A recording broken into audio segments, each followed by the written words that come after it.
Finally Pakistan जीत गया श्रीलंका से। और आई थिंक अगर ओवरऑल इस मैच को देखें, काफ़ी गलतियां अभी भी पाकिस्तान ने की, लेकिन ओवरऑल अगर मैं देखूं तो मुझे लगता है कि एक अच्छी जीत थी पाकिस्तान के लिए। वो इसलिए थी कि जिस तरह से हमने फिनिश किए। एक मतलब मैंने ना जब ये मैच हुआ ना शुरू, तो मुझे था कि आज वीडियो ना ज़रा छोटी बनेगी। ये मैच शुरू होने से पहले नहीं, आज सुबह से। लेकिन फिर मैंने कुछ ऐसी चीज़ें देखी पिछले 2 दिन में इंडिया वाले मैच के बाद, जिसकी वजह से ये वीडियो शायद लंबी हो जाएगी। लेकिन खैर, आज पाकिस्तान जीत गया। एक कह सकते हैं कि एक, मैं ये नहीं कहूँगा कि बहुत वन साइडेड मैच था। एक डिसेंट विक्ट्री थी पाकिस्तान की, जो कि आई थिंक पाकिस्तान के कॉन्फिडेंस में और पाकिस्तान को क्लैरिटी देगी कई चीज़ों के बारे में। जिस तरह आज जो एक अच्छी चीज़ हुई, पाकिस्तान टॉस जीता और बॉलिंग का फैसला किया। और बॉलिंग पाकिस्तान ने काफ़ी अर्से से नहीं की थी इस टूर्नामेंट की। अगर पूरे टूर्नामेंट की बात करें तो पाकिस्तान पहले बैटिंग करता हुआ आया है। खैर, पाकिस्तान ने बॉलिंग का फैसला किया, श्रीलंका को पहले बैटिंग दी और पाकिस्तान ने अच्छी बॉलिंग की वहाँ पे। यहाँ पे थोड़ा सा अगर देखें तो निशंका ने 8 रन बनाए, कुशल मेंडिस जल्दी आउट हो गए थे, पहली बॉल में आउट हो गए थे। कुशल पटेरा ने 15 रन बनाए। अच्छा, उन्होंने भी मतलब वो अटैक कर रहे थे, अच्छी इनिंग वो अपनी खेल रहे थे, लेकिन विकेटें उनकी भी गिर रही थी। पाकिस्तान के साथ भी एक टाइम तक ये होता रहा, लेकिन बाद में हुसैन तलत और नवाज ने मोहम्मद नवाज ने अच्छी इनिंग खेली। आई थिंक हुसैन तलत की बहुत सेंसिबल इनिंग थी। मैं इस चीज़ की बात कर रहा था कि हमें ये जो हुसैन तलत ने काम किया ना, ये हुसैन तलत और नवाज ने, ये आगा और हुसैन तलत को काम करना है। अब जिस तरह हम बात कर रहे थे कि बाबर का रोल ये होना चाहिए अगर वो टीम में होंगे तो, लेकिन बाबर इस वजह से नहीं है कि आगा उस तरह के प्लेयर है। अब हुसैन तलत भी हैं, हुसैन तलत भी मैनेज कर लेते हैं। हुसैन तलत स्पिन को बहुत अच्छा खेलते हैं। इवन मैं समझता हूँ कि ये एक ना ये बात बन भी गई है कि हम स्पिन को अच्छा खेल नहीं रहे, लेकिन ऐसा है नहीं। वो सारा कुछ, मैं एक आपको बात बताता हूँ। जो हम ये बात करते हैं ना कि जी फॉर्म चली गई है किसी बैट्समैन की, वो फॉर्म जाने का मतलब क्या होता है? गोरे की फॉर्म क्यों नहीं जाती? आपने कभी सुना है केन विलियमसन की फॉर्म चली गई है? सो ये सारी चीजें हैं, ये कहाँ से होता है? ये सारा कुछ मेंटली होता है कि जब आप मेंटली डिस्टर्ब होते हो ना, उस वक्त ये सारी चीजें हुई होती हैं। वरना उसके अलावा कोई ऐसी चीज नहीं होती कि आपकी टेक्निकलिटीज, आपके टेक्निकल मसले निकल आते हैं। ये मोस्टली वजह ये होती नहीं है, सारा कुछ आपके दिमाग में होता है। और ये हमारी साइड पे हो रहा होता है, पाकिस्तान इंडिया में, श्रीलंका में, यहाँ पे ये बातें हो रही होती हैं। स्पेशली पाकिस्तान इंडिया में ही होता है, और कहीं भी इतना ज़्यादा नहीं होता कि जी फॉर्म चली गई है प्लेयर की और इतनी लंबी चली गई है। वो सारा कुछ मेंटली हो रहा होता है आपके साथ, फिजिकली कोई इतने इश्यूज नहीं होते मोस्टली।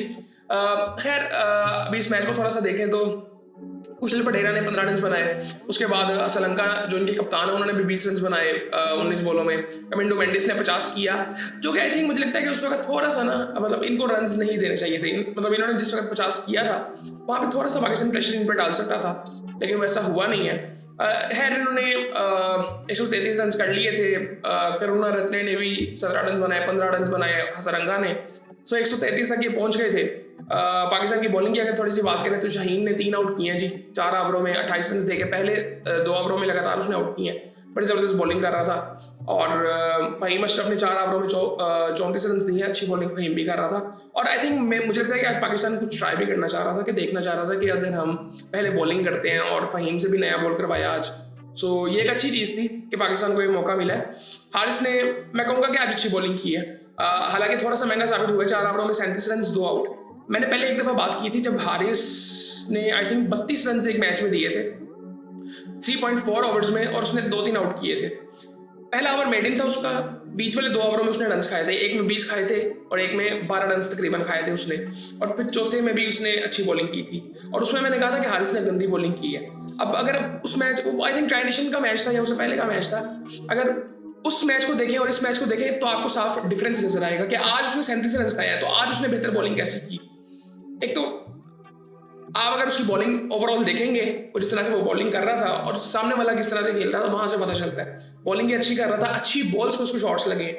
सो ये सारी चीजें आई थिंक देखने वाली होती हैं। लेकिन आज हारिस ने ओवरऑल अच्छी बॉलिंग की है। मुझे इसका एटीट्यूड इस टूर्नामेंट में काफी बेहतर लग रहा है। ट्राई सीरीज में मुझे लगता है कि इतना खास नहीं था। 2 आउट किए जी हुसैन तलत ने। सो आई थिंक ये भी एक कॉन्फिडेंस उसको भी मिला होगा, और जो उसकी बैटिंग में नजर आया। 3 ओवरों में 18 रन देके 2 आउट किए जी। अबरार ने बड़ी जबरदस्त बॉलिंग की, 1 आउट की है, सिर्फ 8 रन दिए 4 ओवरों में। सो ये बड़ी ज़बरदस्त चीज़ थी। आगा ने कवर किया, 5 रन दिया। आगा मेरे ख्याल से 1-2 ओवर और कर सकता था, लेकिन मुझे यहाँ पे एक चीज़ लगती है कि आपको नवाज से भी 1-2 ओवर करा लेने चाहिए थे। आप 1-2 ओवर करवा लेते साइम से भी, क्योंकि साइम ने रन्स नहीं किए। मैं सिर्फ उस वजह से नहीं, अगर आपने फॉर एग्जाम्पल आपने 4-4 ओवर क्यों करवाने, मतलब अगर हुसैन तलत ने कितने ओवर किए, 3 ओवर किए ना, तो उसका एक सलमान आगा ने कर दिया। ठीक है, शायद हारिस भी एक कम कर सकता था, कोई बात नहीं, आप करवा देते, साइम से करवा देते, क्योंकि ये मेरे ख्याल से उतना डिफिकल्ट मैच नहीं था पाकिस्तान के लिए, स्पेशली जब पाकिस्तान बॉलिंग कर रहा था, क्योंकि पाकिस्तान इस मैच में मुझे लगता है चांस ले सकता था। शायद थोड़ा सा माइंडसेट पाकिस्तान का इस तरह का था। मैं ये बिल्कुल नहीं कह रहा कि श्रीलंका की टीम हल्की है, मैं इस वजह से नहीं कह रहा, मैं इस वजह से कह रहा हूँ पाकिस्तान ने पहले बॉलिंग की थी, तो जब पहले बॉलिंग करते हो ना, तो वो टैक्टिक्स थोड़े से आपके चेंज हो जाते हैं कि ठीक है जी, स्टार्ट कौन करेगा, एंड कौन करेगा।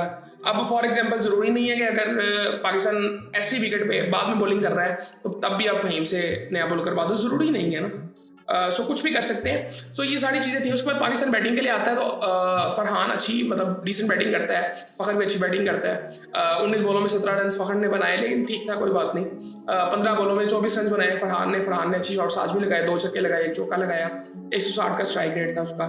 साइम अयूब ने फिर जल्दी आउट हो गया था आज हसरंगा पे। आई थिंक वो बॉल रीड करना चाहिए था उसको, उसका भी मेंटली तौर पर मसले हैं, वो मेंटली मुझे लगता है कि उसको रेस्ट की ज़रूरत है। और मेरे ख्याल से उसको अब आगे टेस्ट सीरीज शुरू है, अब पता नहीं क्या करते हैं उसके साथ, लेकिन मे भी अच्छी भी चीज़ हो सकती है कि फॉर्मेट चेंज होगा तो शायद कुछ चीज़ें चेंज हो, लेकिन आई थिंक मुझे लगता है कि उसको ना रेस्ट की ज़रूरत है कि वो जाके ज़रा फर्स्ट क्लास थोड़ी सी खेले। लेकिन आगे वही मैं कह रहा हूँ कि टेस्ट सीरीज आ रही है, पता नहीं उसको बिठाते हैं कि नहीं बिठाते। आज अब आई थिंक कोई मीटिंग भी हुई है उसकी, क्या कहते हैं, शान मसूद की, अजहर महमूद और चेयरमैन की। सो होपफुली उसके बारे में भी बात करेंगे बाद में। खैर उसके बाद आगा, नहीं यार, आगा को भी नहीं आउट होना चाहिए था। आगा को आई थिंक जो इनिंग नवाज ने खेली है उसको खेलनी चाहिए थी हुसैन तलत के साथ। साइम को भी आई थिंक मैं जिस तरह वो कह रहा हूँ कि अब यहाँ पे मैं नहीं कह सकता कि आपको अगले 2 मैचेस में उसको बिठा देना चाहिए, मैं अब नहीं कह रहा, लेकिन आई थिंक उसको थोड़ा सा ना रेस्ट की उसको ज़रूरत थी। शायद या तो आप उसको पहले बिठा देते ट्राई नेशन में, अगर वो फॉर्म में नहीं था तो। खैर अब तो नहीं है। उसके बाद हुसैन तलत ने 32 रन बनाए 30 बॉलों में, इसी इनिंग की ज़रूरत थी। असल में बात यह है कि आपके पास ऐसे बैट्समैन होने चाहिए जो हर तरह की इनिंग खेल सकें। अब उसने शॉट्स भी बड़े अच्छे लगाए, ये फंसता नहीं है क्योंकि टेक्निकली स्ट्रॉन्ग है, कॉन्फिडेंस लूज नहीं हुआ हुआ। आपके बाकी बैट्समैन जो है उनके कॉन्फिडेंस जो है ना वो बिल्कुल खत्म हुए में। वो क्यों है? क्योंकि वो खेल इतना उन्होंने खेला है और वो परफॉर्म भी नहीं कर रहे और वो खेलते जा रहे हैं, इसलिए ना एट सम पॉइंट वो रेस्ट जरूरी होता है। सो खैर ये चीज़ आपके बैट्समैनों के साथ हो रही है। हारिस भी 13 रन बना के आउट हो गया था। अब वो जो जिस बॉल में आउट हुआ है ना, आई थिंक थोड़ा सा देख लेता यार, पहला बॉल था, ताकि वो आई थिंक उसको फिनिश करना चाहिए था मेरे ख्याल से। उसके बाद नवाज ने बड़ी अच्छी इनिंग खेली, 24 बॉलों में 38 रन, 3 छक्के लगाए आखिरी ओवर में और मैच फिनिश किया। बड़ा ज़बरदस्त था एटीट्यूड। और लेकिन आई थिंक नवाज को मुझे भी थोड़ा सा लगता है कि थोड़ा सा ना अपने आप को, और मुझे कई दफ़ा लगता है, मुझे इस टूर्नामेंट में भी लगा है, पहले भी लगता था कि वो प्रेशर में फंसता है। आज उस तरह से नहीं था प्रेशर, लेकिन आई थिंक उसको अपने आप को थोड़ा सा उस तरह से बेहतर करना है कि प्रेशर में वो बॉलिंग कैसे करेगा, बैटिंग कैसे करेगा, उसे बॉलिंग आज करवानी चाहिए थी मेरे ख्याल से। तो यार पाकिस्तान ने 138 रन बना लिए थे 18 ओवरों में, 2 ओवर पहले चेस किया, मेरे ख्याल से 1-2 ओवर पहले वो हो सकता था आइडियली, बट ये भी ठीक है, मैं कहता हूँ ये भी ठीक है, रन रेट का कोई मसला नहीं है। अगला मैच हम जीतेंगे तो फाइनल में चले जाएंगे। अब कल वाला मैच इंडिया बांग्लादेश का है। सो अभी जो नॉर्मली अगर देखें तो वो लग रहा है कि इंडिया ही जीतेगा, लेकिन कोई पता नहीं है, क्रिकेट है, कुछ भी हो सकता है। उसके बाद श्रीलंका और इंडिया का मैच भी होगा, वो भी बड़ा, आई थिंक अगर कल वाला मैच बड़ा इंपॉर्टेंट है, उसमें डिसाइड हो जाएगा किसी तरह से कि क्या होना है। फिर उसके बाद बांग्लादेश से अगर पाकिस्तान जीता तो बिल्कुल फाइनल में पहुंच जाएगा, फिर एक तरह से वो श्रीलंका और इंडिया वाला मैच डेड रबर हो जाएगा। सो उसके बाद अगर बात करें तो बॉलिंग की अगर मैं थोड़ी सी बात करूं, तुषारा ने 3 ओवरों में 29 रन दिए, थोड़ा सा महंगा साबित हुआ है। चमीरा ने 4 ओवरों में 31 रन देके एक आउट किया। अच्छा ये जो है ना चमीरा, इसका आखिरी ओवर बूढ़ा गया है, वरना बड़ा मुझे अच्छा बॉलर लगा है। स्पेशली आज मुझे इसलिए पता चला कि पाकिस्तान के खिलाफ ही मैच था, भाई अच्छे बॉलर है। और मुझे जो अच्छी चीज़ इनकी लगी है ना कि ये सारे 140 के राउंड अबाउट स्टार्ट करते हैं, हमारे बॉलर्स नहीं कर रहे 140 के राउंड अबाउट स्टार्ट, हमारे 130 से स्टार्ट कर रहे हैं। वो जब पीक पे आते हैं, ज़रा गर्म हो गए होते हैं, तो फिर जाके 140 के राउंड अबाउट बॉलिंग करता है शाहीन। लेकिन उसके बाद जो है वो हारिस, उसने आज 148 की, आई थिंक 148 तक जाता रहा है। वो बड़ी ज़बरदस्त बॉलिंग कर रहा था, इसलिए मैं कह रहा हूँ ना 148 ये क्लिक करना है आपको। ये पिच का भी थोड़ा सा था। खैर उसके बाद हसरंगा ने भी 4 ओवरों में 27 रन देकर 2 आउट किए। हसरंगा ने भी ओवरऑल बॉलिंग अच्छी की, आखिरी ओवर उसका बुरा गया। तीक्ष्णा ने 4 ओवरों में 24 रन देके 2 आउट किए जी। अच्छा, मैं तुषारा की बात कर रहा था, नुवान तुषारा, आई थिंक वो तीक्ष्णा था जिसकी मैं बात कर रहा था, बड़ा ज़बरदस्त बॉलर है, तीक्ष्णा था, तुषारा नहीं था आई थिंक। वो ये तीक्ष्णा था, मुझे नहीं, उसने आउट किया ना, उसको आउट किसने किया? हारिस ने। हारिस को किसने आउट किया वाला? हारिस को आउट किया है चमीरा ने। हाँ, हारिस को चमीरा ने आउट किया, और वो जो ऐसे बॉलिंग करता है वो मेरे ख्याल से तुषारा था। हाँ, चमीरा की मैं बात कर रहा था कि चमीरा बड़ा ज़बरदस्त बॉलर मुझे लगा है। और सो उसके बाद श्रीलंका ने भी 1-2 ओवर किए, अपने 11 रन दिए उसने। उसके बाद करुणा रत्ने ने 1 ओवर किया, 11 रन दिए, तो बड़ी कंफर्टेबल विन थी। अच्छा, यहाँ पे ना एक चीज़, वीडियो पहले काफ़ी लंबी हो गई है, मैं पिछले 2 दिनों में मैंने देखा कि यार इंडिया की तरफ से रिस्पॉन्स आ रहा है। पाकिस्तान ने जिस तरह से एक्ट किया है उस मैच में, पहला रिस्पॉन्स जी उनकी आवाम की तरफ से आया कि यार स्पोर्ट्समैन स्पिरिट कहाँ गई पाकिस्तान की? सीरियसली, ये तो आपको अपने कप्तान से पूछना चाहिए, जाके अपने मीडिया से पूछें, अपने प्राइम मिनिस्टर से पूछें कि स्पोर्ट्समैन स्पिरिट की कोई वैल्यू भी है, क्योंकि आपके कप्तान ने पहले मैच में स्पोर्ट्समैन स्पिरिट को फेंक दिया था इधर। उसने कहा था कुछ चीज़ें ऊपर होती हैं, आइडियली अगर होती हैं तो फिर आपको मैच खेलने आना नहीं चाहिए था। तो अब पाकिस्तान ने जिस तरह से रिस्पॉन्स किया है ना, और ये तो पाकिस्तान कर रहा नहीं है, इसमें नहीं आप हमसे जीत सकते।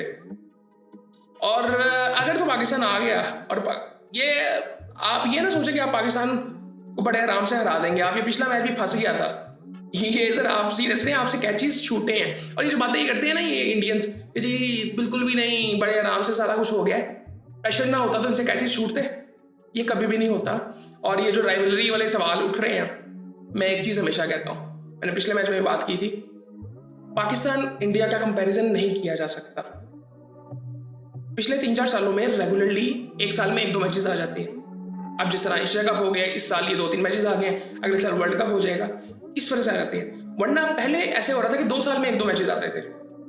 अब ये एशिया कप, ये रेगुलरली मैचेस हो रहे हैं, तो इस वजह से थोड़ा सा हो रहा है। अदरवाइज मेरे ख्याल से पाकिस्तान इंडिया का कोई कंपैरिजन नहीं है। आप एशिया कप से पहले जो 5 मैचेस पाकिस्तान के T20 देखें, उसमें क्या सूरत हाल थी? 2 मैचेस हम जीते थे, 3 इंडिया जीता था। एक उसमें से वो था जो इंडिया जीता था, वो यूएस वाला, वो आपको पता है किसी भी तरफ जा सकता था वो मैच। और वो जो 2 मैचेस जीते थे वो विराट कोहली की इनिंग थी, वरना बाकी 10 प्लेयर लेटे हुए थे आपके। सो ये चीज़ें समझनी चाहिए। पाकिस्तान इंडिया के हमेशा T20 मैचेस क्लोजली हुए हैं। वनडे में अगर आप बात कर रहे हैं तो पिछले 2-3 मैचेस हम इतने कोई खास खेले नहीं हैं, जिस तरह चैंपियंस ट्रॉफी था, और इससे पहले भी आई थिंक जो एशिया कप में हुए थे, वो वजह थी। लेकिन उसकी वजह ये नहीं थी कि हमारी टीम कंपेटिटिव नहीं थी, हमारी वजह कुछ और होती हैं। तो ये आई थिंक ये कभी भी ये इनका मीडिया एक नैरेटिव बिल्ड करता है और वो चीज़ें चलती रहती हैं। और उसके बाद इरफान पठान की मैंने एक वीडियो देखी, मेरा दिल किया कि मैं इस पर वीडियो बना दूँ। इस सेट के ये जो पाकिस्तानी प्लेयर्स ने किया है, ये तरबियत है इनकी, सीधी बात है। इसने अभी रिसेंटली इसका जो इंटरव्यू आ रहा था, इसने क्या बात की थी? इसने कहा था कि मैंने अब्दुल रज़ाक से कहा कि शाहिद अफरीदी कुत्ते का गोश्त खाता है। सीरियसली जिस तरह ये बात करता है, इसने ये कहा था मीडिया पे, और बाद में अब्दुल रज़ाक ने क्लियर कर दिया था कि ऐसी कोई बात नहीं हुई थी, कि इसने अपनी तरफ से कहा था। ठीक है, मैं इसमें बात नहीं कर रहा कि उसने कहा था या नहीं कहा था, वो तो क्लियर हो गया, इसने नहीं कहा था। ये कोई कह भी नहीं सकता भाई मेरे, आप से अगर कोई सीनियर है, आप अपनी सीनियर को कह ही नहीं सकते, चाहे वो पोजीशन में है चाहे आपकी टीम में। फॉर एग्जांपल हमारी टीम में अगर कोई जूनियर प्लेयर है, वो MS धोनी को या विराट कोहली को, वो सीनियर जो है, वो कभी कोई बात कर सकता है? नहीं कर सकता। एक तमीज़ होती है, अखलाकियात होती हैं। और ये बंदा ये बात मीडिया में कर रहा है और फिर तरबियत की बात करता है, और ऊपर से ये बंदा इमाम का बेटा है, इमाम का बेटा है। इस तरह की बातें ये मीडिया पे करता है। मैंने आपको हमेशा कहा है, मैंने पहले कई दफ़ा कहा है ये बात, पाकिस्तान में किसी पाकिस्तानी को प्रूव नहीं करना होता कि हम पाकिस्तानी हैं, ये इंडिया में करना होता है। और ये दुनिया को पता चल रहा है अब कि हर वहाँ के मुसलमान तो करते हैं, अब हिंदू भी करना शुरू हो गए हुए हैं। सो ये स्पोर्ट्समैन पीरियड की बातें आप लोग ना करें, तरबियत की बातें आप लोग ना करें, हमें पता है हम कैसे हैं। सो आप जैसे हैं वो भी हमें पता है, लेकिन आपको ये नहीं पता कि हम कैसे हैं असल में, ये मसला है असल में। सो खैर ये चीज़ें चलती रहेंगी, और मैं उम्मीद कर रहा हूँ कि अब अगला मैच पाकिस्तान आराम से जीतते हैं, और उसके बाद पाकिस्तान जो है वो अगले मैच में पाकिस्तान के चांस इसलिए भी ज़्यादा है क्योंकि कल मैच वो खेलेगा बांग्लादेश, परसों भी उनका मैच हमारे साथ फिर हो जाएगा। सो वो रिकवर करना इतना आसान नहीं होता। खैर उम्मीद कर रहे हैं पाकिस्तान अच्छा मैच जीते और फाइनल भी जीते, जो कि इंडिया के साथ हो सकता है, जो कि लग रहा है कि इंडिया के साथ ही होगा। सो बाकी फिर आपसे बाद में बात होती है।